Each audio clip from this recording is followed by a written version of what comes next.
Mateus 14. João Batista é decapitado. Por aquele tempo, Herodes, o tetrarca, ouviu os relatos a respeito de Jesus e disse aos que lhe serviam: Este é João Batista. Ele ressuscitou dentre os mortos. Por isso atuam nele poderes milagrosos. Pois Herodes, tendo prendido João, o amarrou e o colocou na prisão, por causa de Herodias, mulher do seu irmão Filipe, porque João dizia a Herodes: Não te é permitido viver com ela. Herodes queria matá-lo, mas tinha medo do povo, pois este o considerava profeta. No aniversário de Herodes, a filha de Herodias dançou diante de todos, e agradou tanto a Herodes que ele prometeu sob juramento dar-lhe o que ela pedisse. Influenciada por sua mãe, ela disse: Dá-me aqui, em um prato, a cabeça de João Batista. O rei ficou aflito, mas, por causa do juramento e dos convidados, ordenou que lhe fosse dado o que ela pedia e mandou decapitar João na prisão. A cabeça dele foi levada em um prato e entregue à jovem, que a levou à sua mãe. Os discípulos de João vieram, levaram o seu corpo e o sepultaram. Depois foram contar isso a Jesus. A primeira multiplicação dos pães. Quando ouviu essa notícia, Jesus se retirou de barco, em particular, a um lugar deserto.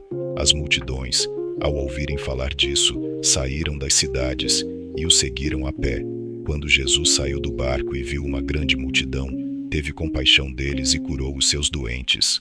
Ao cair da tarde, os discípulos aproximaram-se dele e disseram: Este é um lugar deserto, e já está ficando tarde. Despede a multidão para que possam ir aos povoados comprar comida. Jesus respondeu: Eles não precisam ir. Deem-lhes vocês algo para comer. Eles lhe disseram: Não temos aqui exceto 5 pães e 2 peixes. Tragam-nos aqui para mim, disse Jesus, e ordenou que a multidão se sentasse na grama, tomando os 5 pães e os 2 peixes, e olhando para o céu, deu graças e partiu os pães. Em seguida, entregou-os aos discípulos, e estes, à multidão. Todos comeram e ficaram satisfeitos, e os discípulos recolheram 12 cestos, cheios de pedaços que sobraram. Os que comeram foram cerca de 5.000 homens, sem contar mulheres e crianças. Jesus anda sobre as águas.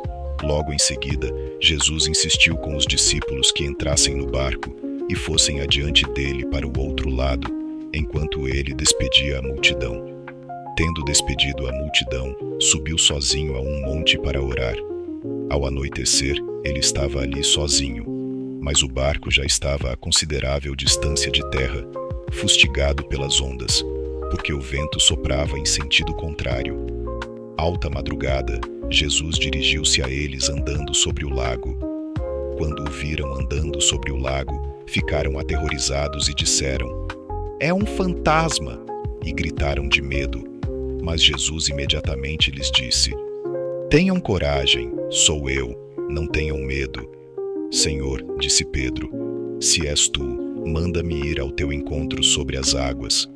Venha, ele respondeu. Então Pedro saiu do barco, andou sobre as águas e foi em direção a Jesus. Mas, quando reparou no vento, ficou com medo e, começando a afundar, gritou: Senhor, salva-me! Imediatamente Jesus estendeu a mão, segurou-o e disse: Homem de pequena fé, por que você duvidou? Quando subiram no barco, o vento cessou. Então, os que estavam no barco o adoraram, dizendo: Verdadeiramente tu és o Filho de Deus. Depois de atravessarem o mar, chegaram à terra de Genezaré. Quando os homens daquele lugar reconheceram Jesus, espalharam a notícia em toda aquela região e lhe trouxeram os doentes. Suplicavam-lhe que ao menos pudessem tocar na borda do seu manto, e todos os que nele tocaram foram curados.